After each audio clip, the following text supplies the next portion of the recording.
It's the National Football League on EA Sports. And we've got the Seahawks superstar running back. He had a great week last week, well over 100 on the ground with a score. It's the Seahawks and the Packers, and it comes your way next on Madden Football. We are at the oldest continually operating stadium in the NFL as you get a look inside Lambeau Field in Green Bay, Wisconsin.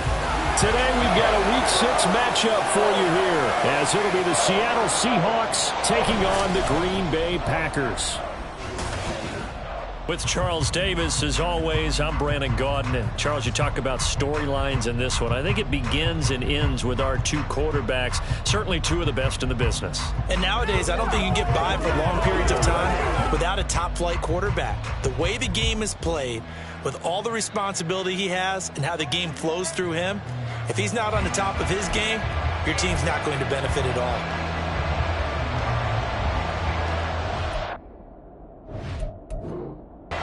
Set to go now in Week 6 of the NFL season, and we are underway on EA Sports.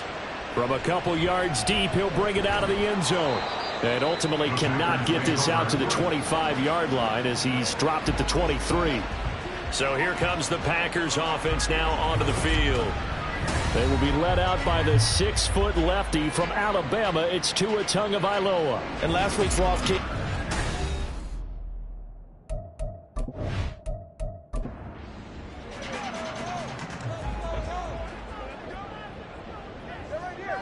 Tua to throw right away. He finds his man complete. It's Hughes. And the result here, a pickup of 8. Leaves him with 2 to go on second down. From the 31, here's second and a couple. They fake the handoff. Now Tua. And now look at this. Big gain, but a fumble. Oh, one of the linebackers has got it. And he'll return this one just shy of midfield to the 49. And without a doubt, not the way they pictured that opening drive unfolding. No, they were making progress. They weren't exactly in high gear, but they were making a few yards along the way. And now that they've coughed it up, got to go back to the sidelines and regroup a little bit. So out come the Seahawks now for their first possession. And a peek at a guy with a lot of experience. His 9th year now in the NFL under center. And you and I both know that any win is a good win, and that's what they did last week. But there's also plenty for him to work on in his game, wasn't there? Yeah. 2 touchdowns, an interception. Yeah, you know, he wants to increase that a little bit in terms of ratio. But first and foremost, they did win the game. Here's a throw out wide, complete to his running back right side. They'll wind up getting just a yard, and that'll make it second down. You look at this Packers defense. They come into this one rounding out the top 10 in the 10 spot against the run. Now if they could just get their pass defense in line, this unit would be really, really strong. And remember the conversation with the defensive coordinator? He wants them to rush the passer better. He wants to see the quarterback on the ground. They've got to create some sacks. And he said it starts early and often. We'll see if they can get to it. On third down, here's Richardson. Over the field, and he's got a man complete. And he is brought down, but not before reaching the 30. A good pickup there, 21 yards. After getting that turnover on the first drive of the game, you'd hate to just stall out the momentum, go 3 and out. They're able to avoid that there. And we talk about complementary football all the time, but I think it's a little bit deeper than that. Defense went out, forced a turnover, gave the ball to the offense. It's now the offense's responsibility to pay that off for them, to show respect to them. Hey, you guys got some turnover. We appreciate it. They want to continue their drive. They'll give him 4 yards there, and that will bring up second down. It's now second and 6 at the Packers' 26-yard line. One back in the backfield, he'll get the carry. It'll only be a gain of a yard, and it sets up a third down and 4 now.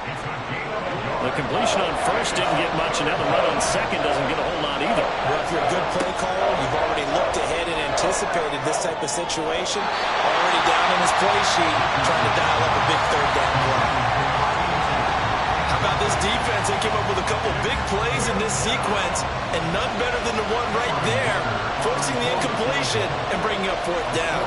Yourself on defense, turn it over to your offense and have them put points on the board. And he'll be stopped right around where he would have been had he gone down to a knee, maybe a yard shy of there at the 24. The Packers offense here coming back out for their second drive. And they come in losers of 2 straight. And remember, they've got the open date on their calendar next weekend, but we think it's vitally important, Charles, that they focus on the task at hand here.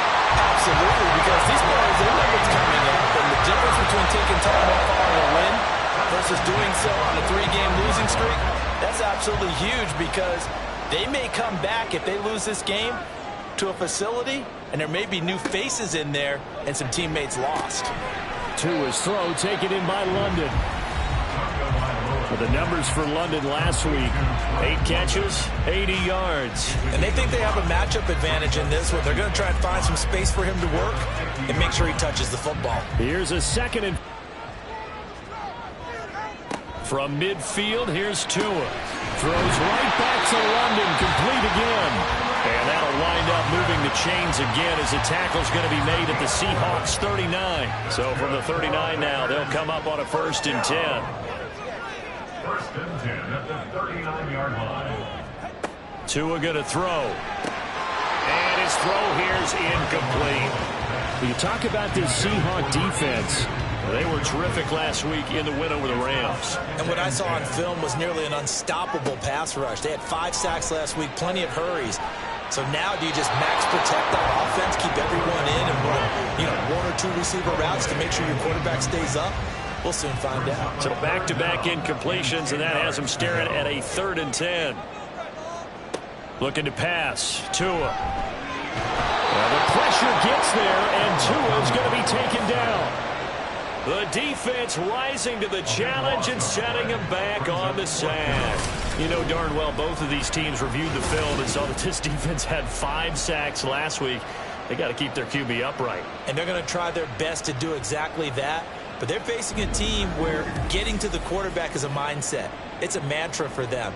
And they play a game within the game. And you know what it is? Let's race to the quarterback and see who gets there first. They'll get off a fairly short kick here as this is toward the sideline. Offense coming back onto the field, ready for their second drive. They've got a 3-0 lead and the football as they start 1st and 10.